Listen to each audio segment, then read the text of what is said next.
வணக்கம். மாலை முரசு செய்திகளை விரிவாக பார்ப்பதற்கு முன்பாக முதல் தலைப்புச் செய்திகளை பார்க்கலாம். மதுவிலக்கு சட்டத்தில் திருத்தம் மேற்கொள்ளும் சட்ட மசோதா நாளை தாக்கல். சட்டப்பேரவையில் எதிர்க்கட்சிகளின் கேள்விக்கு முதலமைச்சர் மு.க. ஸ்டாலின் பதில்.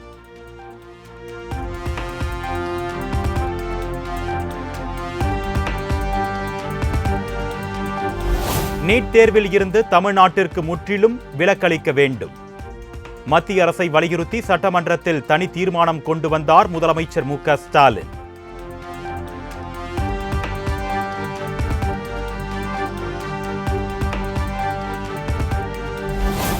கிராமப்புற ஏழை எளிய மாணவர்கள் மருத்துவக் கல்வி வாய்ப்புகளை பறிக்கும் நீட் தேர்வு முறை அகற்றப்பட வேண்டும்.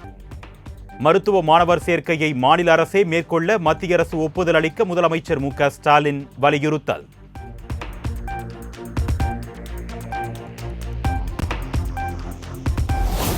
நீட் தேர்வு முறையை கைவிடப்படும் வகையில் தேவைப்படும் திருத்தங்களை மத்திய அரசு மேற்கொள்ள வேண்டும். சட்டப்பேரவையில் முதலமைச்சர் கொண்டு வந்த தனி தீர்மானம் ஒருமனதாக நிறைவேற்றம்.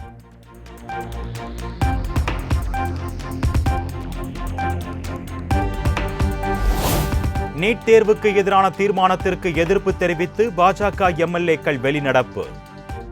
நீட் தேர்வு நிச்சயமாக வேண்டும் என்றும் கருத்து.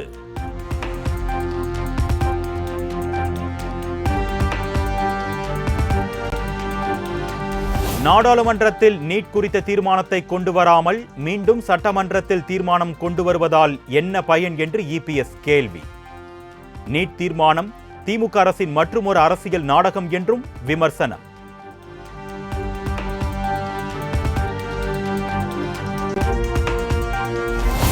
நீட் தேர்வுக்கு எதிராக ஜூலை 3ஆம் தேதி திமுக ஆர்ப்பாட்டம்.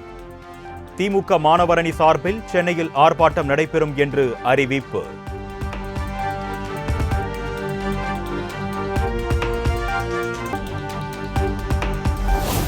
நீட் தேர்வு முறைகேடு குறித்து நாடாளுமன்றத்தில் பேச அனுமதிக்காதது துரதிருஷ்டவசமானது. விரைவில் விவாதம் நடத்தி மாணவர்களுக்கு உரிய மரியாதை வழங்க வேண்டும் என்று ராகுல் காந்தி கருத்து.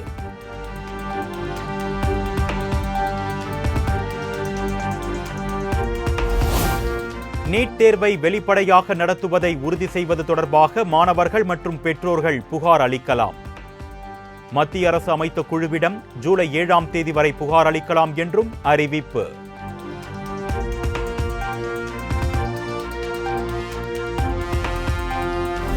₹1146 கோடி மதிப்பீட்டில் தமிழ்நாடு நகர்ப்புற வாழ்விட மேம்பாட்டு கட்டிடங்கள் மற்றும் சிதிலமடைந்துள்ள பழைய கட்டிடங்கள் மேம்படுத்தப்படும்.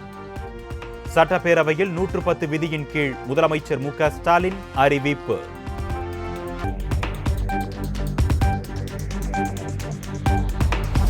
கள்ளக்குறிச்சியில் விஷச்சாராயம் குடித்து 60க்கும் மேற்பட்டோர் உயிரிழந்த விவகாரம். ஆளுநர் ஆர்.என். ரவியை சந்தித்து சிபிஐ விசாரணைக்கு உத்தரவிட வலியுறுத்தி தேமுதிக பொதுச் செயலாளர் பிரேமலதா மனு.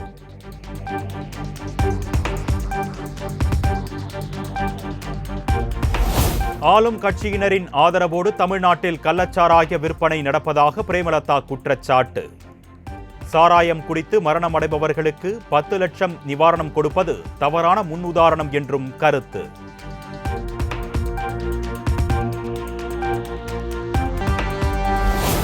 தொழில் முதலீடுகளை ஈர்க்க முதலமைச்சர் விரைவில் அமெரிக்கா செல்கிறார். சட்டப்பேரவையில் தொழில்துறை அமைச்சர் டி.ஆர்.பி. ராஜா தகவல்.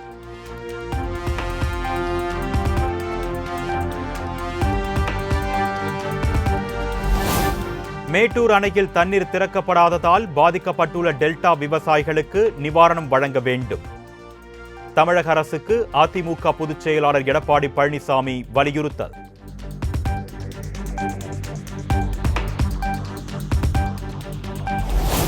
திருவண்ணாமலை, நாமக்கல், காரைக்குடி, புதுக்கோட்டை நகராட்சிகளை மாநகராட்சிகளாக்க சட்ட முன்வடிவு தாக்கல். அமைச்சர் கே.என். நேரு சட்ட முன்வடிவை தாக்கல் செய்தார்.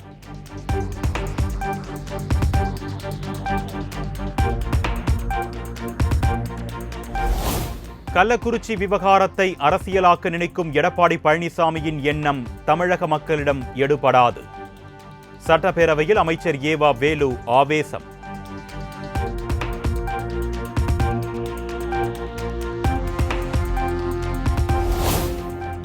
தமிழகத்தில் 4700 கோடி ரூபாய் அளவிற்கு கனிம வளக் கொள்ளை நடைபெற்றிருப்பதாக வானதி ஸ்ரீனிவாசன் குற்றச்சாட்டு.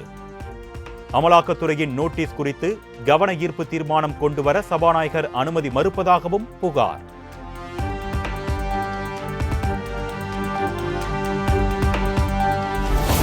தமிழகத்தில் உள்ள 3 அரசு மருத்துவமனைகளில் எடை குறைப்பு அறுவை சிகிச்சை செய்ய ஏற்பாடு. மக்கள் நல்வாழ்வுத்துறை கொள்கை விளக்க குறிப்பில் தகவல்.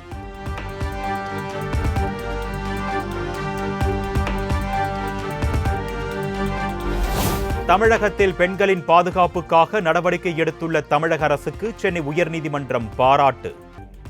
பெண்களுக்கான திட்டங்கள் குறித்து அவர்கள் அறிந்து கொள்ளும் வகையில் விளம்பரப்படுத்தப்பட்டதா என்றும் கேள்வி.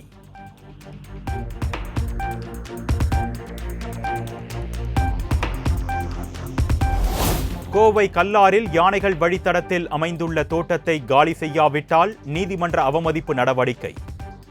தமிழக அரசுக்கு சென்னை உயர்நீதிமன்றம் எச்சரிக்கை.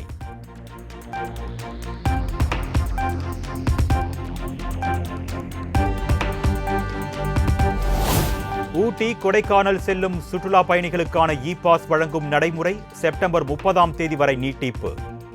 சுற்றுச்சூழல் பாதுகாப்பு தொடர்பான வழக்குகளை விசாரிக்கும் சென்னை உயர்நீதிமன்ற சிறப்பு அமர்வு உத்தரவு.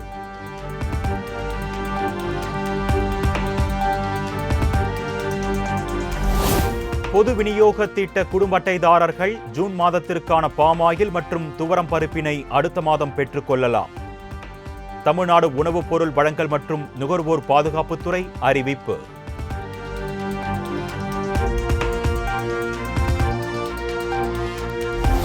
தமிழக வெற்றிக் கழகம் சார்பில் நடத்தப்பட்ட முதற்கட்ட கல்வி விருது வழங்கும் விழாவில் 802 மாணவ மாணவிகளுக்கு சான்றிதழ். 10 மணி நேரம் 20 நிமிடங்கள் நின்று ஊக்கத்தொகை மற்றும் சால்வை அணிவித்து கௌரவித்த நடிகர் விஜய்.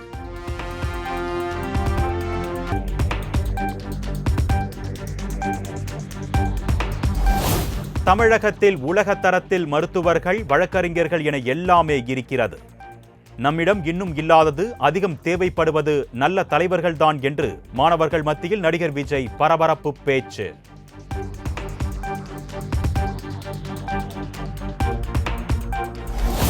தமிழ்நாட்டில் அண்மை காலமாக போதைப் பொருள் பயன்பாடு அதிகரித்து வருவது அச்சமளிப்பதாக நடிகர் விஜய் உருக்கம்.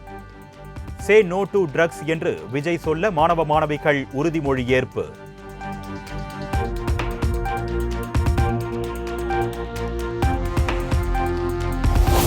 ஒரு சில அரசியல் கட்சிகள் செய்யும் பொய்யான பிரச்சாரங்களை நம்பாமல் நல்ல தலைவர்களை தேர்ந்தெடுக்கும் விசால பார்வை வேண்டும். மாணவர்களுக்கு ஊக்கத்தொகை வழங்கும் விழாவில் நடிகர் விஜய் வேண்டுகோள்.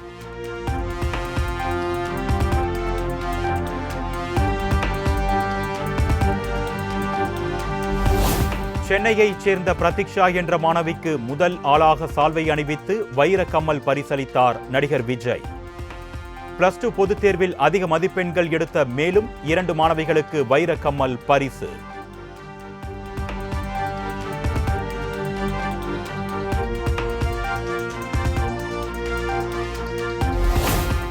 பத்தாம் வகுப்பு பொதுத் தேர்வில் சிறந்த மதிப்பெண்கள் எடுத்த 3 மாணவிகளுக்கு வைர மோதிரம். பெற்றோருடன் வந்த மாணவிகளுக்கு பரிசு மற்றும் சான்றிதழ் வழங்கி நடிகர் விஜய் பாராட்டு.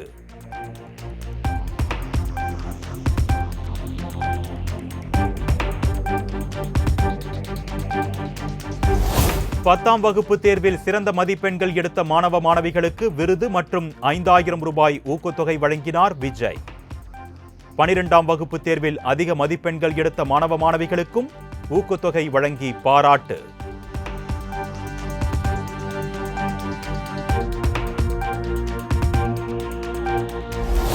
விருது வழங்கும் விழாவிற்கு வருகை தந்த நடிகர் விஜய் நாங்குநேரி மாணவன் சின்னதுரை அருகில் அமர்ந்தார்.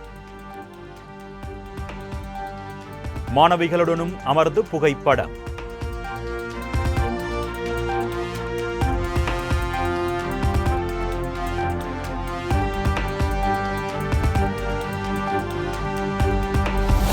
நடிகர் விஜயின் தமிழக வெற்றிக் கழகம் சார்பில் 800க்கும் அதிகமான மாணவ மாணவிகளுக்கு விருது மற்றும் ஊக்கத்தொகை.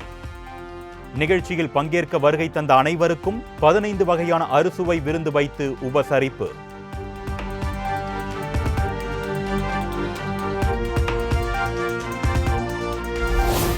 நடிகர் விஜயின் கையால் விருது வாங்கியது பெரும் மகிழ்ச்சி அளிக்கிறது.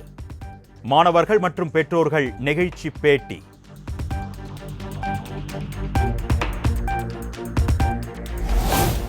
தமிழக வெற்றி கழக தலைவர் விஜய்க்கு நாம் தமிழர் கட்சி தலைமை ஒருங்கிணைப்பாளர் சீமான் வாழ்த்து. ஏழை பணக்காரர் என்ற எந்தவித பாகுபாடும் இன்றி விஜய் உதவி செய்து வருவதாக கருத்து.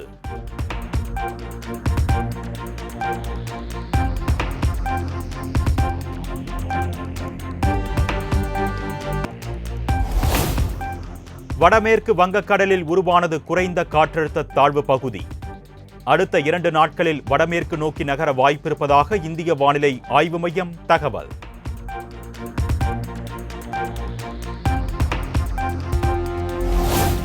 கொலை வழக்கில் திமுக முன்னாள் எம்எல்ஏ ரெங்கநாதன் உள்ளிட்ட 12 பேர் விடுதலை செய்யப்பட்டதை எதிர்த்து மேல்முறையீடு.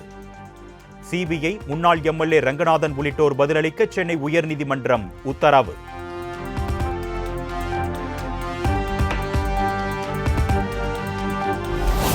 தஞ்சாவூர் மாவட்ட ஆட்சியர் அலுவலகத்தில் விவசாயிகள் குறைதீர் கூட்டம்.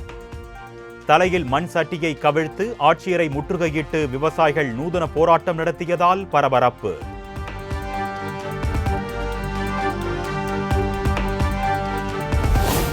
காட்டுநாயக்கன் பழங்குடி மக்களுக்கு சாதி சான்றிதழ் வழங்க வேண்டும். இலைத்தழைகளுடன் வந்து மாணவிகள் மற்றும் குடும்பத்துடன் மதுரையில் தர்ணா போராட்டம்.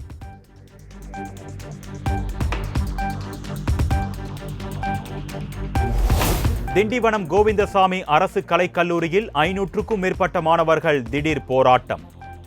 முழு நேர வகுப்புக்கு எதிர்ப்பு தெரிவித்து மாணவிகள் முழக்கம்.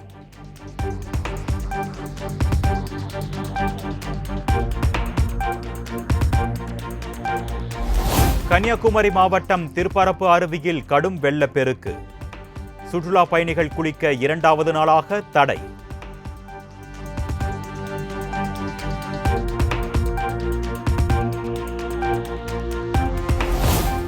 ஜார்க்கண்ட் முன்னாள் முதலமைச்சர் ஹேமந்த் சோரன் ஜாமீனில் விடுதலை. நில மோசடி வழக்கில் ஜார்க்கண்ட் மாநில உயர்நீதிமன்றம் ஜாமீன் வழங்கியது.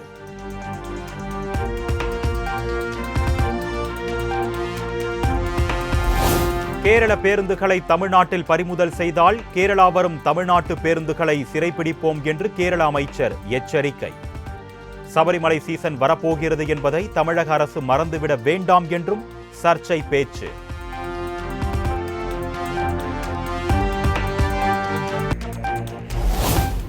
கேரளாவில் எர்ணாகுளம் தாராநகர் விரைவு ரயிலின் பெட்டிகள் கழன்றதால் பரபரப்பு.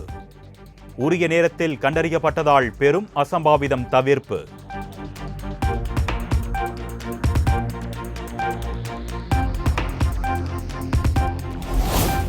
கனமழை காரணமாக தலைநகர் டெல்லியில் கடும் போக்குவரத்து நெரிசல். பல கிலோமீட்டர் தூரத்திற்கு வாகனங்கள் அணிவகுத்து நிற்பதால் மக்கள் பரிதவிப்பு.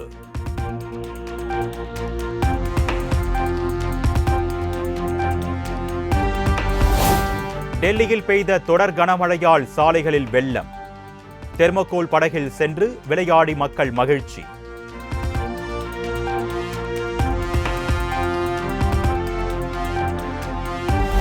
டெல்லிக்கு நாளை மிக கனமழைக்கான ஆரஞ்ச் அலர்ட். இந்திய வானிலை ஆய்வு மையம் எச்சரிக்கை.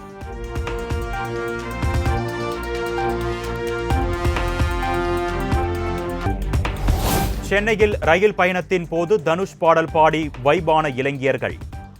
சக பயணிகளுக்கு தொல்லையளிப்பதாக நெட்டிசன்கள் கருத்து.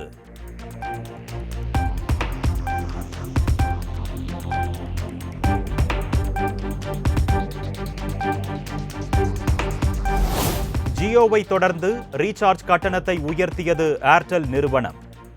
ஜூலை 3ஆம் தேதி அமலுக்கு வரும் என்று அறிவிப்பு.